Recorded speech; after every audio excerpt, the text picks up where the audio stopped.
자유는 우리가 살고 있는 세계의 시대 정신이 되었습니다.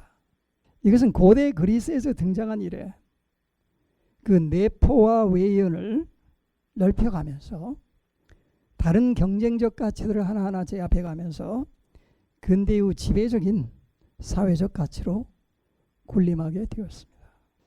근대 사회 이후 국가는 나날이 치열해지는 그 민족 국가 간 경쟁에 효과적으로 맞서기 위해서 국가의 인적, 물적 자원들을 통합하고 관리하기 위한 보다 많은 권력을 필요로 했습니다.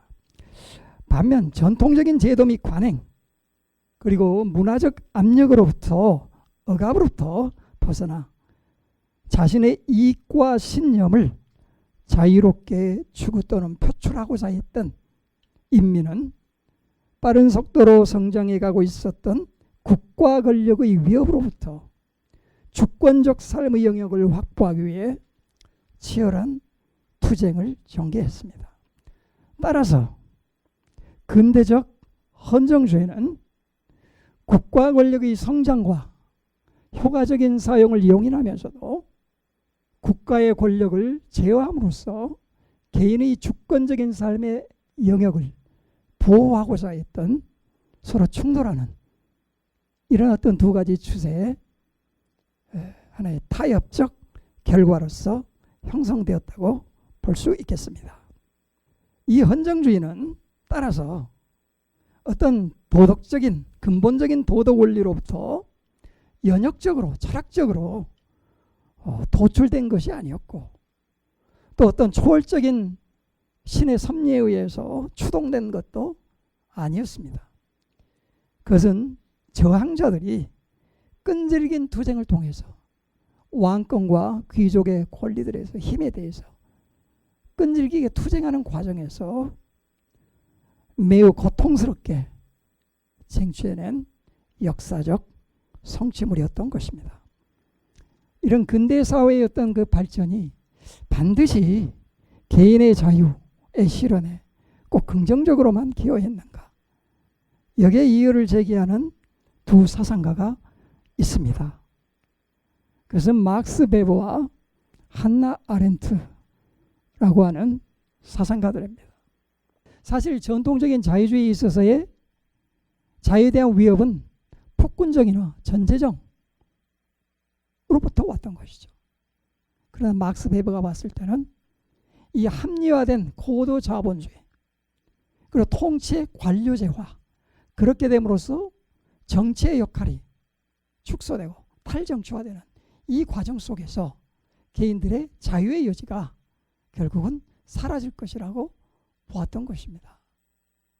그래서 본다면 바우만의 막스 베버의 어떤 해석을 한번 인용을 해본다면 자본주의와 합리화, 관료제와는 동시에 자유에 대한 위험도 증대시킨다.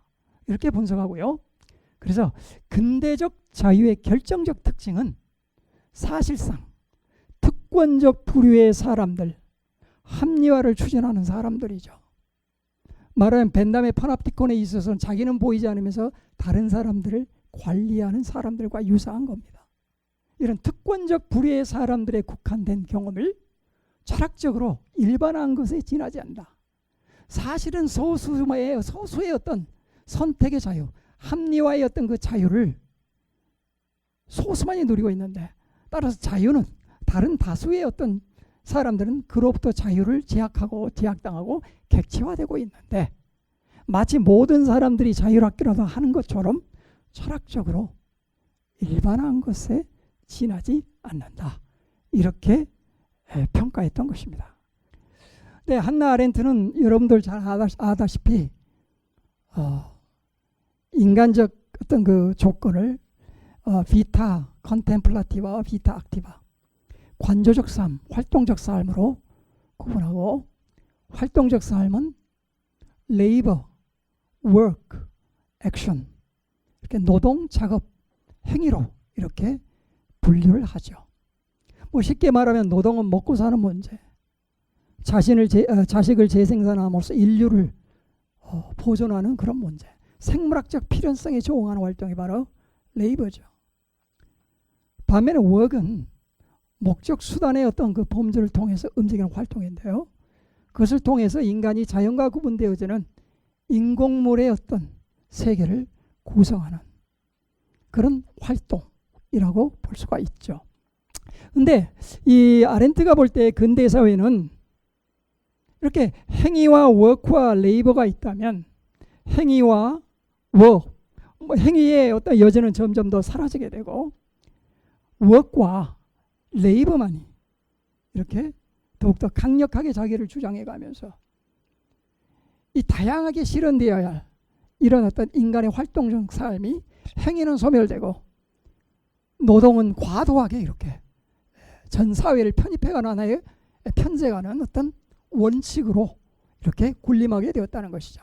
그렇기 때문에 이런 어떤 고대에서 그 중세 근대로 넘어오게 되면서 이런 활동적 삶의 어떤 존재론적인 서열 위계가 바뀐다는 것이죠.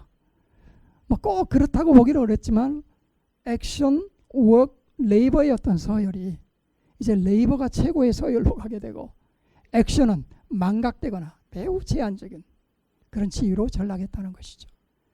그것과 더불어서 공적 영역도 쇠퇴하게 되는 거겠죠. 이걸 세계의 상실이라고 얘기를 하는 것이죠.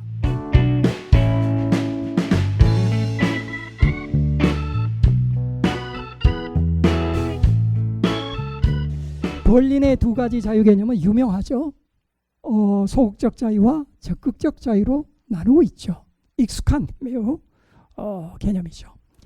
홉스, 로크, 스미스, 밀 등으로 이어지는 진정한 자유주의적 자유다 이렇게 보고 있고 그 핵심은 외부적 장애의 부재, 타인에 의한 외부적 간섭의 부재, 한마디로 불간섭으로서의 자유다.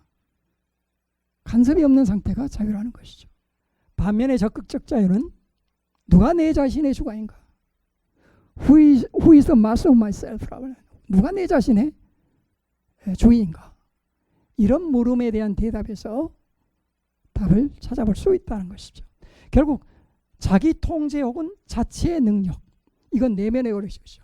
그러니까 소극적 자유는 자유를 철저히 외적인 조건, 열려진 기회라고 하는 측면에서 규정하는 것이고 적극적 자유는 누가 내 자신을 통제하느냐, 내 자신이 통제하는 것이 곧 자유다 이렇게 보는 것이죠. 그런데 이런 그 벌린의 두 가지 자유 개념은 두 가지 측면에서 비판을 받죠. 저 서구 정치 사상사에 대해서 좀 그래도 어느 정도 지식이 있다면 이 벌린의 이런 적극적 자유에 대한 비판이 얼마나 좀 독단적이고 과장된 것인가 이것을 이해할 수가 있죠. 왜냐하면 서구 정치 사상을 이루는 중요한 모든 사상가들이 자유의 소극적 측면과 더불어서 적극적 측면도 동시에 강조하고 있기 때문에 그래요. 사실 그 소극적 자유의 발원지라고 할 수 있는 토마스 홉스마저도 자유라고 하는 것은 외부의 그 원인을 갖지 않는 내부의 어떤 원인을 갖고 있는 그 행위의 기원이 외부에 있지 않고 내부에 있는 어떤 인간의 어떤 그 스스로 행위를 촉발할 수 있는 능력을 갖고 있는 인간과 결부시키고 있기 때문인 것이죠.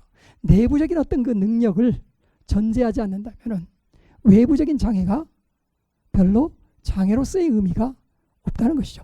자유의 형식적 구조와 특징에 관한 비판, 이면을 좀 들여다보면 맥컬럼은 소극적 자유와 적극적 자유라고 하는 또 유명한 논문이 있어요. 이 논문에서 자유를 한 가지 개념으로 규정해요. 자유는 한 가지다. 근데 벌린은 자유를 두 가지 개념으로 완전히 별개의 개념으로 구분했다. 이렇게 비판하죠. 이렇게 모든 자유에 대한 언급은 이렇게 한마디로 정의할 수 있다는 거죠. X는 Y로부터 자유롭게 G를 행하거나 G가 될 수 있다. 여기서 Y는 장애 요인이죠. 그렇죠?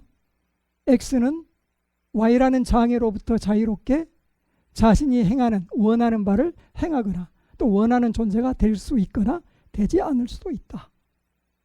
이런 하나의 도식으로 모든 자유에 대한 언급을 정리할 수 있다고 보는 것이죠. X는 행위자, Y는 자유에 대한 제약, D는 행위자의 목표, 능력 혹은 행위를 나타낸다라는 거죠. 모든 자유는 이와 같은 동일한 형식적 구조를 갖고 있다는 것이죠. 그런데 맥칼럼은 복지국가가 또 발전하고 있었던 시기에 이 자유 개념을 해석을 하게 되는 거죠.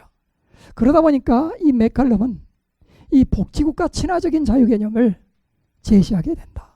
그래서 이 Y라고 하는 어떤 제약 요건을 어떤 외적인 간섭뿐만이 아니라 나에게 어떤 능력이 없거나 합리적인 능력이 없거나 외적인 조건이 없을 때, 물질적인 자원이 없을 때 나의 능력은 또 실현이 제약을 받기 때문에 국가가 적극적으로 이렇게 내 자유의 어떤 실현을 위해서 복지국가가 도움을 주어야 한다.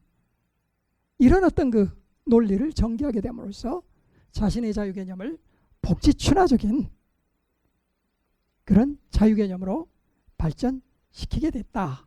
이렇게 볼 수가 있겠습니다. 자, 뭐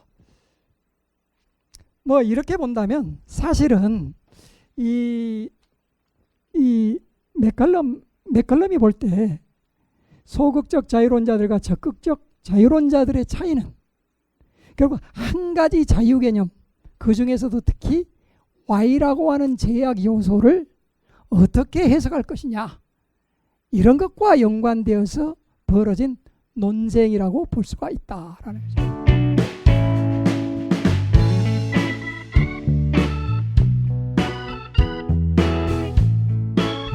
자유의 문제를 어떤 개인의 내부적인 능력 그리고 어떤 목적을 실질적으로 달성할 수 있는 어떤 능력과 자원까지 결합해서 사회적인 여건까지 결합해서 우리가 자유의 문제를 인식하게 된다면 자유는 좀 더 소극적 자유에서 나가서 적극적 자유에서 사회적 자유 형태로 나아가게 된다라는 거죠.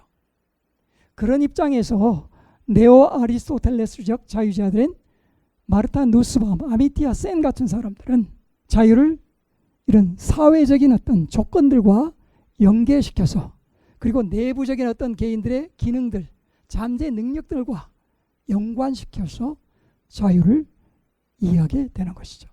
그래서 자유를 인간의 기본적 필요와 잠재력 그리고 능력의 충족 또는 실현과 연관시키게 되는 것이고, 또 이런 어떤 인간이 갖고 있는 구유된 능력, 잠재력을 개발할 수 있는 국가의 지원, 사회적인 환경과 연관시켜서 바로 자유의 문제를 바라보게 된다라는 것이죠. 그런 맥락에서 바로 아리스토텔레스적 사회민주주의를 주창하게 된다라는 것입니다. 그리고 이것보다 더 한 단계 나아간다면 조셉 라즈라고 하는 옥스퍼드 철학자는 완전주의적 자유주의를 주창했는데요. 1986년에 쓴 자유의 도덕 원리라고 하는 유명한 저서에서 개인의 자율성에 대한 옹호와 가치다원주의를 결합시켜서 소위 오늘날 대세라고 할 수 있는 중립주의적 자유주의와 구분되는 완전주의적 자유주의, perfectionist liberalism이죠. 라즈의 완전주의적 자유주의는 가치 판단을 해라는 것이죠. 삶의 양식들에는 좋고 좋은 것도 있고 나쁜 것도 있다라는 거죠. 근데 개인의 자율성은 이런 좋은 삶의 가치들과 결합할 때만이 의미가 있기 때문에 자유주의 국가는 좋은 삶의 방식들은 보존하고 지원하고 나쁜 삶의 방식들, 뭐 마약을 한다거나 도박을 한다거나 여러 가지가 있을 수 있겠죠. 이런 것들은 자연스럽게 디케이하도록 이렇게 좀 디스커리지 하라라는 거죠. 자율성을 존중하는 라즈로서는 뭐 강압적으로 나쁜 가치관들을 없애버릴 수도 있겠지만, 자율성을 존중하는 라즈로서는 그런 것들이 자율적으로 디케이할 수 있도록 디스커리지만 할 뿐이지 강압적으로 해서는 막지는 않는다라는 것이죠. 이런 방식으로 자유주의 국가는 행동함으로써 개인의 자율성 실현을 도울 수 있다. 이런 맥락에서 라즈는 벌린이 해석한 구분한 자유의 두 가지 개념을 통합적으로 해석을 한다. 어떻든 조셉 라즈는 이 자율성 실현의 세 가지 조건으로 적절한 정신적 능력, 그래야 되겠죠. 내면의 능력, 적당한 선택 대상군, 외부 조건이 있어야 되죠.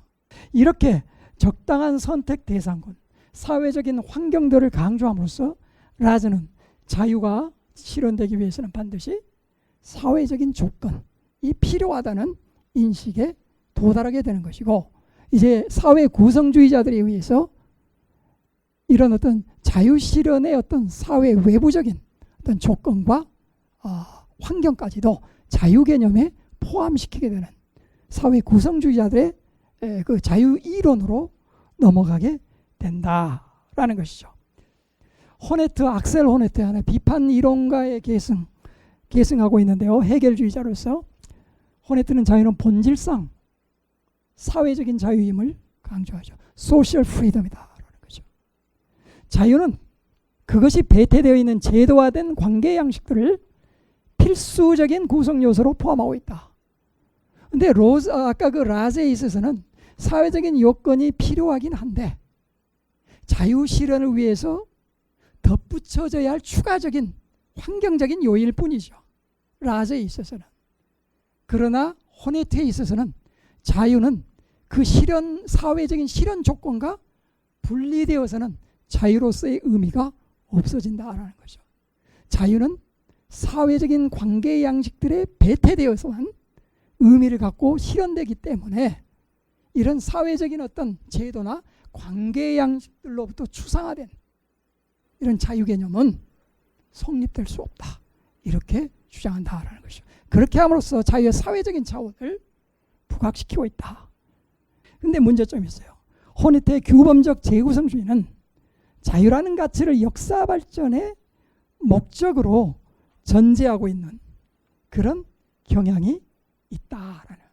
하지만 허시만은 실천적 사회 구성주의를 통해 호네트의 입장을 이렇게 보완한다고 볼 수가 있어요. 호네트의 규범적 재구성주의가 전제하는 역사적 필연성 혹은 목적론적 관념의 근거 없는 낙관주의를 우려하고 있다. 허시만이 강조하는 것은 자유는 그것을 부정하는 세력과 힘에 대한 치열한 저항을 통해 점진적으로 구성된, 따라서 앞으로 얼마든지 부정될 수 있는 실천적 역사적 성취물이다라는 것이죠. 결론적으로 소극적 자유가 보다 적극적인 의미의 자유들과 공존하지 않는다면, 혹은 적극적이고 사회적인 자유로 확장되지 않는다면 뒤늦게 매임의 아노미적인 상태, 다음에 게오르그 짐멜의 어떤 의미 상실을 경험할 수도 있고요. 그리고 아렌트와 프롬이 얘기했듯이 대중인들은 소극적 자유로는 있지만 자기를 실현할 수 있는 적극적 가치, 긍정적인 가치를 모색하지 못하고 방황하다가 결국은 어떤 이데올로기와 테러를 핵심으로 하는 전체주의의 어떤 이데올로기적인 선동에 현혹되어서 필사적으로 자유로부터 벗어나서 자살적인 어떤 자유로부터의 도피를 감행할 수 있는 그런 상황이 올 수도 있다라는 거죠. 그래서 결론적으로 우리는 지금 이 시점에 한국이 자유에 대한 보다 적극적이고 탄력적인 논의로 나아갈 시점이다. 이렇게 강조하고 싶습니다.